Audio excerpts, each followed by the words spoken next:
a lot of people, when it definitely comes to minimum wage, right? It's a purely emotional argument.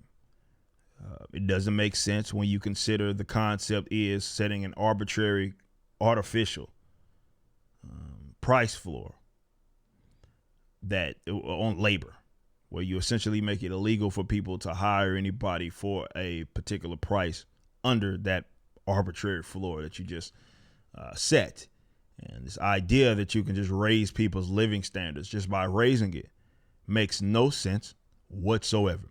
If it worked like that, all poor countries would need to do is just raise the minimum wage and they would become more prosperous. It's not how it works. That is not how economic productivity works. But it is an emotional argument, and because a lot of people are fucking stupid, they will champion it because they think that there's going to be no economic consequence or kickback to them saying that the state should force businesses to hire people at a certain level, no matter what it is, the job that they're doing. In Long Beach, this is by my man Brad, talks about this over at Foundation for Economic Education. It's fee. A new hero pay mandate in Long Beach, California has inadvertently cost some frontline workers their job. Ralph and Food for Less, both owned by parent company Kroger, announced Monday that they will be closing 25% of their stores in Long Beach after the city council passed an ordinance requiring companies with over 300 employees nationwide to pay employees an extra $4 per hour. See, and this is like, and again, when you break it down like that, it sounds just completely nonsensical that people think that a company wouldn't make an adjustment.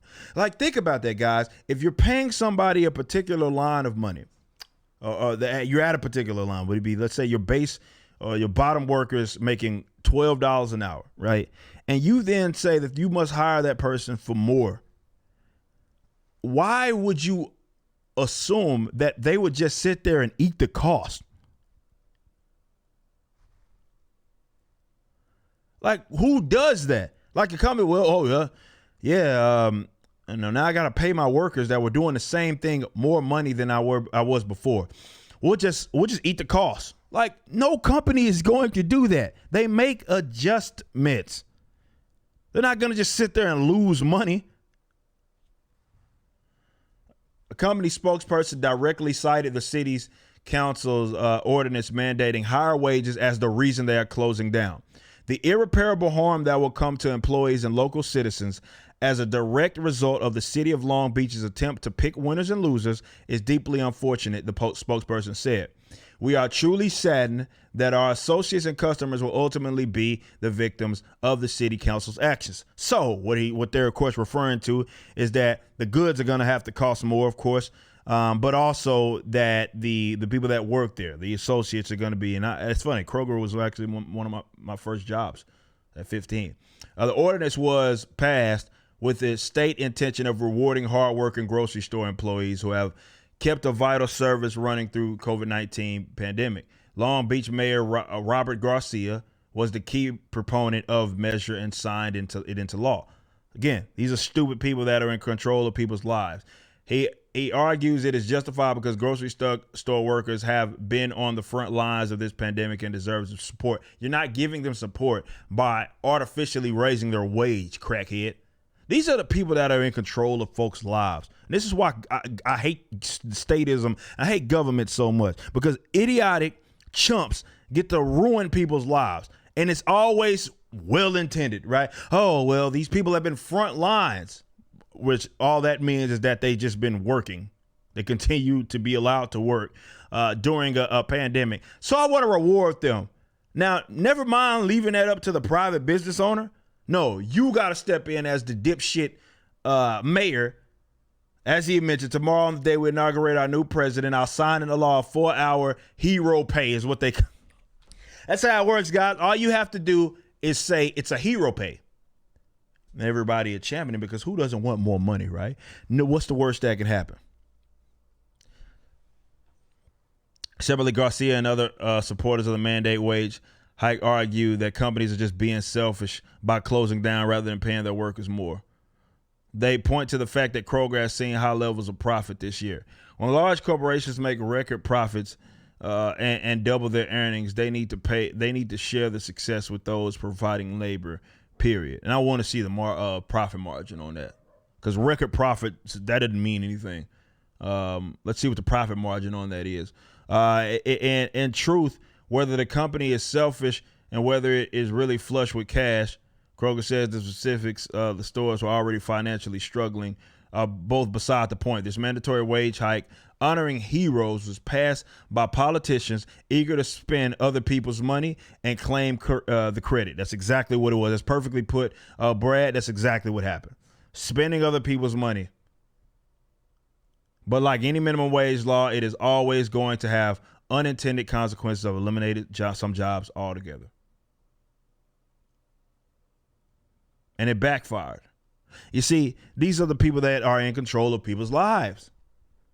Why you think I hate government so much? Like, that's all it is. That's all the state effectively is a bunch of people. Now, a lot of them are elected democratically, which goes to show how bad democracy is. It's just them saying, okay, I'm in this position of power.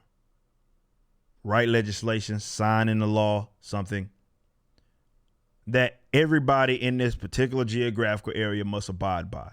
Never mind if what he's doing is stupid. Never mind if what he's doing is economically, let's say, not viable. Never mind if it's actually a destructive policy.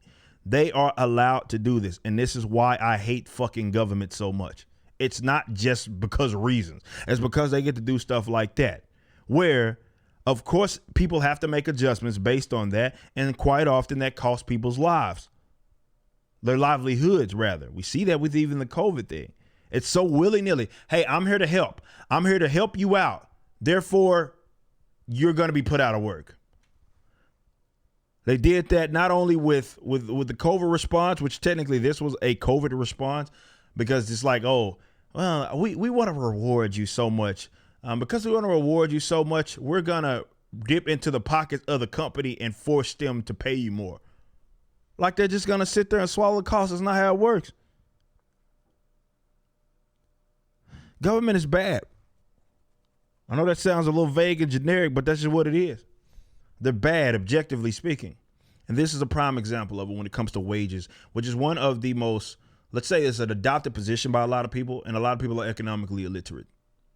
Meaning that they have this position, it's a purely emotional position. It's not a position that they've thought through or anything. It's just a position that it feels good, right? Because you just want to give more people money.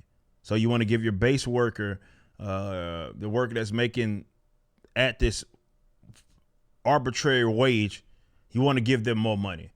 And you think by just upping the pay, or rather holding guns to the company's heads to force them to hire you, as if they wouldn't make any adjustment whatsoever. If they wouldn't merge your jobs, which is something that obviously happens. And I speak out of that, out of experience.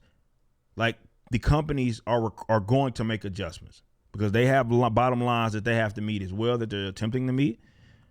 And you just deciding that they must now pay people more money means that they're losing money effectively. So they're going to try to make that back and make that adjustment, or rather stay at the previous margin that they were at minimum. And quite often that costs people's jobs.